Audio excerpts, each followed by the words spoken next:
Hello friends, நாம் இன்றைக்கி குருமாவில் என்னென்ன தப்பெல்லாம் பண்ணக்கூடாது அப்படின்னு நான் ஒவ்வொன்றா சொல்கிறேன். வீடியோ தயவுசெய்து ஸ்கிப் பண்ணாமல் பாருங்கள். நம்ம கடாயை சூடு பண்ணிவிட்டு அதுலேயே கொஞ்சமாக ஜீரகம், சோம்பு, அது கூடவே மிளகு ஒரு ஒரு 10 மிளகு போதும்.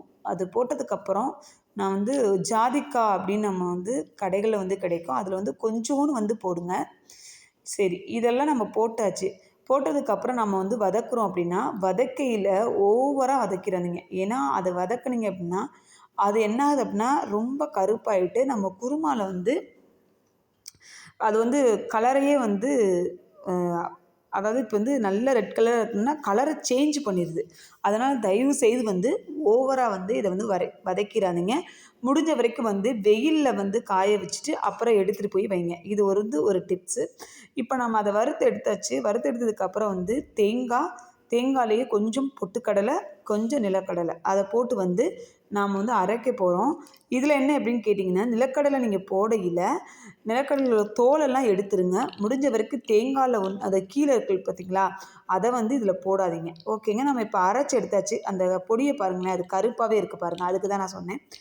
இப்போ நீங்கள் வெங்காயம், பூண்டு, அதாவது சின்ன வெங்காயம் தான் இதுக்கு போடணும். சின்ன வெங்காயம், பூண்டு, இஞ்சி, இது மூணையும் முடிஞ்ச வரைக்கும் தண்ணி இல்லாமல் அரைங்க. அப்போ தான் நல்லாயிருக்கும்.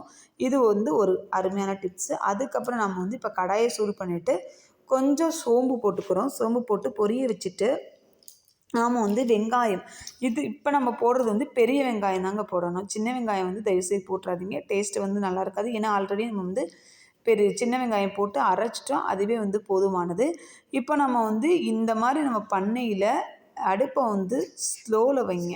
அப்போ தான், இல்லைன்னு கேளுங்களேன், இதுவும் அடிப்பிடிச்சு அந்த கலரை சேஞ்ச் பண்ணிடும். ஆனால் டேஸ்ட் என்னவோ நல்லா தான் இருந்தது. ஆனால் அந்த கலர் தான் கொஞ்சம் வித்தியாசமாக இருந்தது. இப்போ நம்ம இதுக்கு தேவையான பட்டை, சோம்பு, ஏலக்காய், ஸ்டாரு இதெல்லாம் போட்டு அது கூட நல்லா வதக்கிக்கிறோம். இன்னொரு டிப்ஸ், அதாவது என்னென்னா, ஏலக்காவை போடையில் நீங்கள் ஏலக்காவை நல்லா நச்சு போடுங்க. அப்போ தான் அது ஸ்மெல் கரெக்டாக இருக்கும்.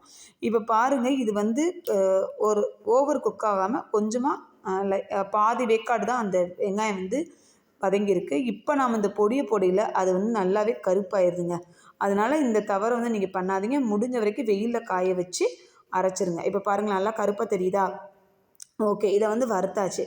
இப்போ நாம் அடுத்தது என்ன செய்யணும், அடுத்தது இஞ்சி பூண்டு இருக்குது பார்த்திங்களா, இஞ்சி பூண்டு நான் தண்ணியை போட்டனால அது கலரை பாருங்களேன், கலரே சேஞ்ச் ஆகிடுச்சு. முடிஞ்ச வரைக்கும் அம்மி இருந்தால் அதில் நச்சு போடுங்க. இல்லைன்னா இப்போ புதுசாக உரல்லாம் சின்னதாக வந்துச்சு, அதில் நல்லா இடிச்சிட்டு அதை போட்டிங்க அப்படின்னா இன்னும் டேஸ்ட் சூப்பராக இருக்கும். இப்போ நம்ம தக்காளி போடையில் ஒரு தக்காளி போடுங்க. புளிப்பு நிறையா போட்டிங்க அப்படின்னா குருமா சுத்தமாக நல்லாவே இருக்காது. இப்போ நம்ம கொஞ்சமாக இது பட்டாணி அவிய வச்சுருக்கோம். நிறைய பட்டாணி போட்டுறாதீங்க. இந்த தண்ணியை நீங்கள் கீழே ஊற்றிடாதீங்க.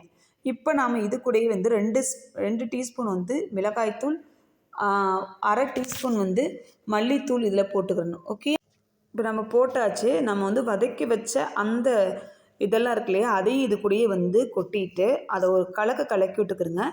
அதுக்கப்புறம் நம்ம ஃபைனலாக அந்த தேங்காய் இதெல்லாம் அரைச்சி வச்சோம் இல்லையா, அதை நீங்கள் இதில் ஊற்றிட்டீங்க. ஊற்றி ஒரு 5 விசில் அல்லது ஒரு 6 விசில் வச்சிட்டிங்க அப்படின்னா குருமா ரெடி ஆயிடும். ஆனால் அது கலர் எப்படி இருக்குது அப்படின்னு நீங்கள் பாருங்களேன். அது தேவையான அளவு உப்பு போட்டுக்கோங்க. அதை சொல்ல மறந்துட்டேன். இப்போ பாருங்கள், குருமா ரெடி ஆயிடுச்சுங்க.